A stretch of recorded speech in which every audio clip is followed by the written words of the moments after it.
கர்த்தர் அதிசயங்களை செய்கிறார் ஊழியங்கள் வழங்கும் தேவ ஆலோசனை. இந்த நாளுக்காக இயேசுவுக்கு நன்றி செலுத்துகிறேன். நம்முடைய ஆண்டவர் நல்லவர்.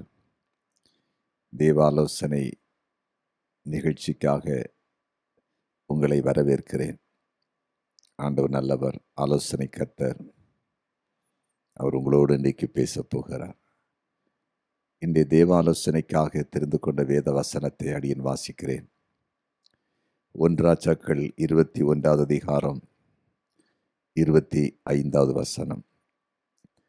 தன் மனைவியாகிய யேசபேல் தூண்டிவிட்டபடியே கர்த்தரின் பார்வைக்கு பொல்லாப்பானதை செய்ய தன்னை விட்டு போட்ட ஆகாபைப் போல ஒருவனும் இல்லை.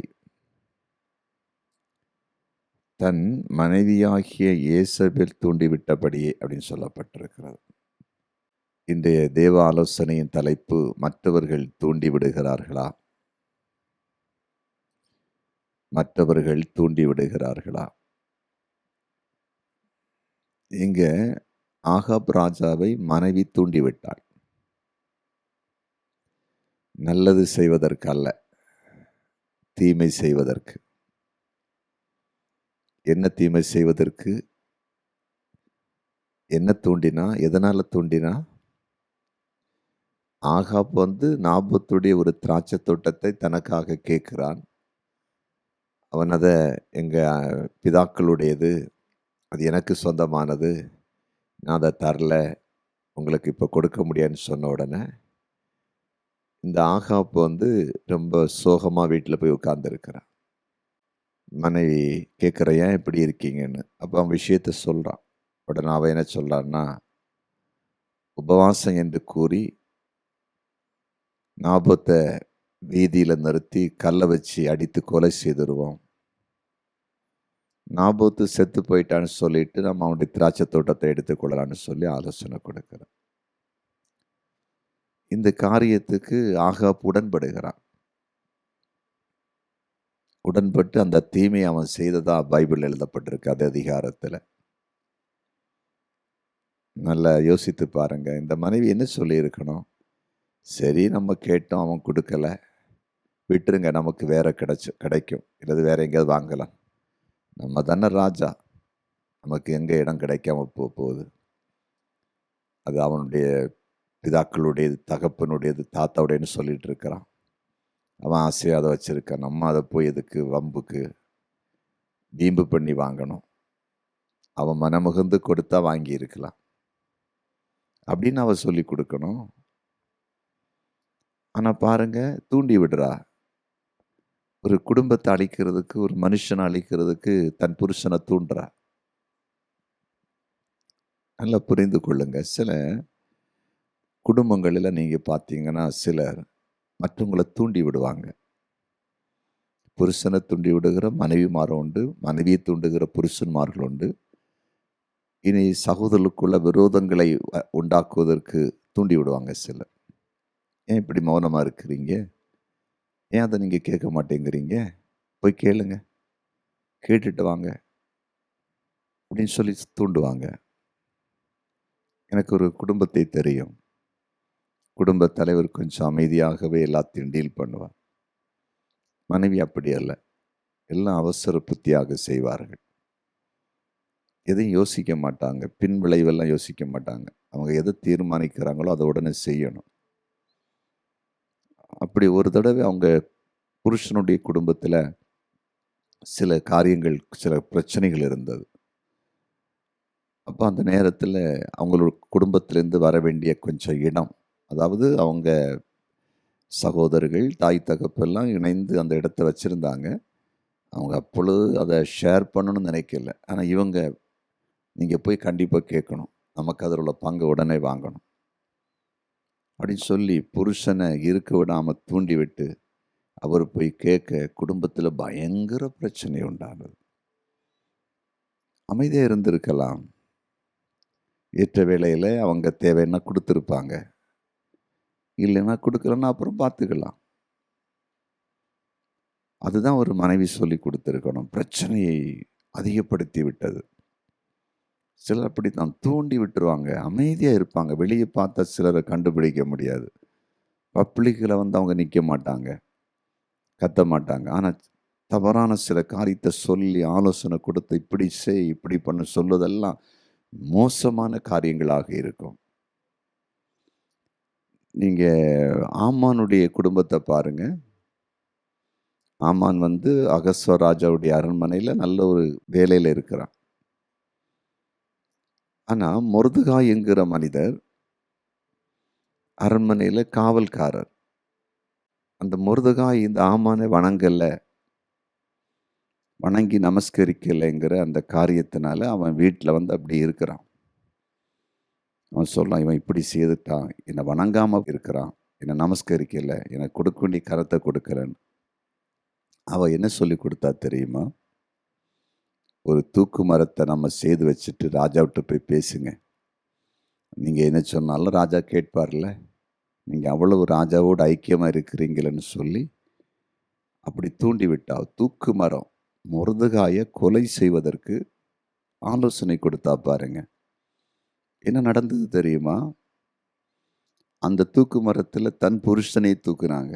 எல்லா காரியத்தையும் கர்த்தர் மாறுதலா மாத்தினார். அங்கே தேவன் எஸ்தருங்கிற ஒரு மகளை அங்கு வைத்து தேவன் யூத ஜனங்களுக்கு சாதகமாக காரியத்தை முடிய பண்ணினார்.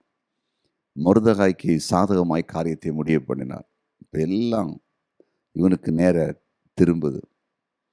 இவனை ராஜா கொலை செய்ய தூக்கு மரத்தில் ஏற்றி கொலை செய்ய கட்டளையிட்டான். கொலை செய்யப்பட்டான். அவனுடைய பிள்ளைகள் எல்லாம் கொலை செய்யப்பட்டாங்க.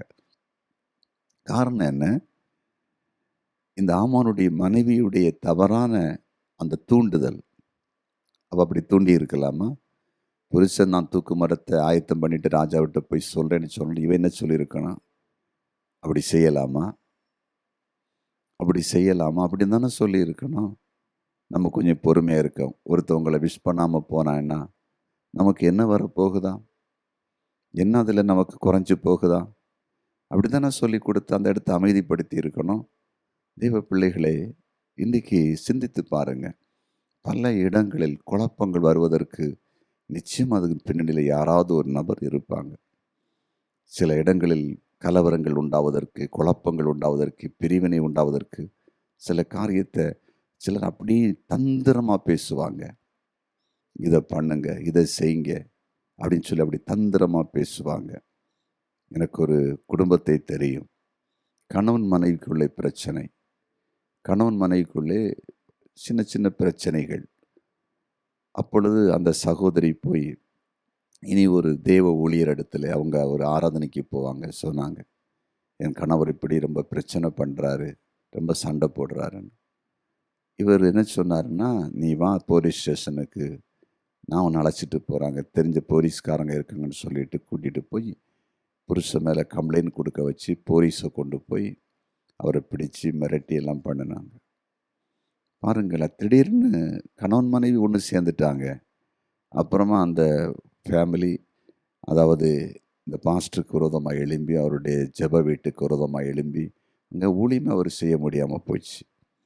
என்ன செய்திருக்கணும்? இவர் கொஞ்சம் அமைதியாக இருமா, நம்ம ப்ரேயர் பண்ணுவோம் அப்படின்னு நம்ம செய்திருக்கணும். கணவன் மனைவி விஷயம் பார்த்தீங்களா? இவர் போலீஸ் ஸ்டேஷன் மனைவி கூட்டு போயிருக்கூடாதுல்ல. பாருங்களேன், யோசித்து பாருங்கள். அது அந்த குடும்பத்தை விரோதமாக தூண்டி விட்ட மாதிரி ஆயிடுச்சு பிரச்சனை. கடைசியில் இவருக்கு தான் அது பெரிய பிரச்சனையாக மாறினது. நல்லா புரிந்து கொள்ளுங்க. சிலருடைய வாழ்க்கையில் ஞானம் இல்லாமல் சில காரியத்தை செய்து விடுவார்கள். இன்றைக்கு நீங்கள் ஆண்டுடைய வார்த்தை கேட்டுக்கொண்டிருக்கிறீங்க.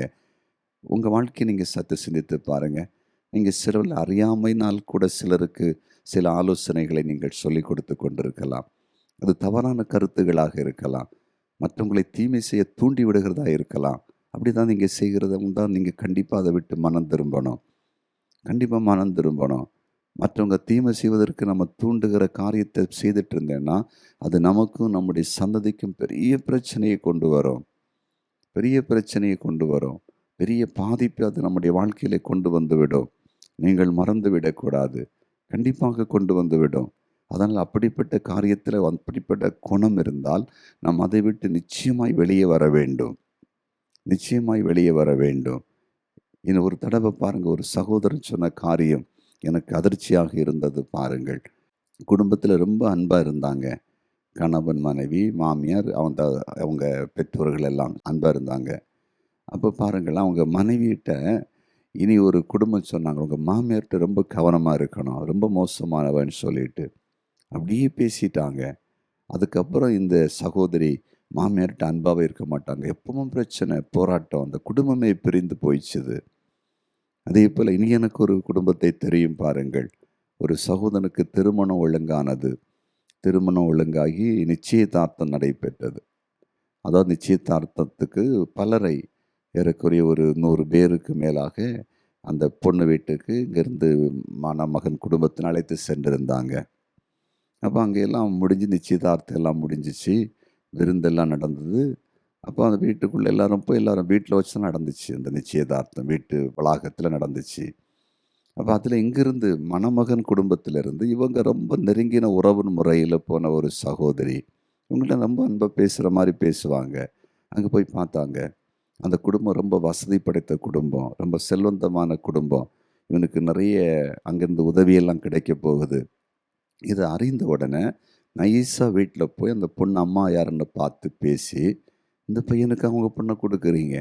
அதாவது பூனை கையில் அதாவது கிளியை பிடிச்சு கொடுக்கறதுக்கு சமம் அப்படின்னு சொல்லி ஒரு வார்த்தை மட்டும், நான் சொன்னேன்னு சொல்லாதீங்க அப்படின்னு சொல்லிட்டு வந்துட்டாங்க. பாருங்கள், நிச்சயதார்த்தம் எல்லாம் முடிஞ்சிச்சு. அதுக்கு பிறகு ஒரே பிரச்சனை. இது அந்த பொண்ணுடைய அம்மா மனதில் வச்சுட்டு, இப்படி அங்கிருந்து வந்த ஒரு பொம்பளை சொன்னா, அதனால் நம்ம இதை பார்க்கணும்னு சொல்லி அப்படி அந்த பிரச்சனைக்கு அவங்களாகவே சில காரியத்தை தேவையில்லாமல் பார்த்து பேசி யோசித்து கடைசியாக அந்த திருமணம் தடைப்பட்டு போனது பாருங்க. அப்போ தான் அந்த காரியத்தை அவங்க சொன்னாங்க. இப்படி அவங்க குடும்பத்திலேருந்து நெருங்கின உறவினரே இப்படி சொன்னாங்க அப்படின்னு சொல்லிட்டு. ஆனால் மேட்டரில் ஒன்றும் கிடையாது. பொய்யான தகவல், அந்த பொய்யான வார்த்தை அந்த சவுண்ட் எதிர்காலத்தையே நாசம் பண்ணி விட்டது பாருங்க. இப்படி சிலர் அப்படித்தான் சில காரியத்தை தவறாகவே பேசி கொண்டிருப்பாங்க, தூண்டி விடுவாங்க. மற்றவங்களை நல்லது செய்ய விட மாட்டாங்க. தீமை செய்வதற்கான வார்த்தைகளை எப்படியாவது அதாவது எரிந்து கொண்டிருக்கிற தீயில எண்ணெய் எடுத்து விடுவதைப் போல விடுவார்கள். அந்த குணம் நமக்கு யாருக்குமே இருக்கக்கூடாது.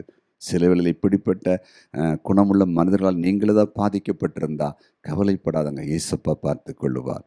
நிச்சயமாய் பார்த்து கொள்வார். இங்கே பாருங்க, அதாவது ஏசபேல் ஆகாபை தூண்டிவிட்டு அது பெரிய பிரச்சனையாக முடிந்தது. அவன் கொலைகாரனாய் மாறினான். அதனால் அந்த குடும்பத்தில் ஆண்டவருடைய கோபம் கடுமையாய் வந்ததுன்னு தான் பைபிள் சொல்லுகிறது. மனைவி தூண்டி அவன் நாபத்தை கொலை செய்கிற ஒரு கொலையாளியாய் மாறிவிட்டான். தேவ பிள்ளைகளே, இன்றைக்கு நம்முடைய வாழ்க்கையை சற்று யோசிப்போம், சிந்திப்போம்.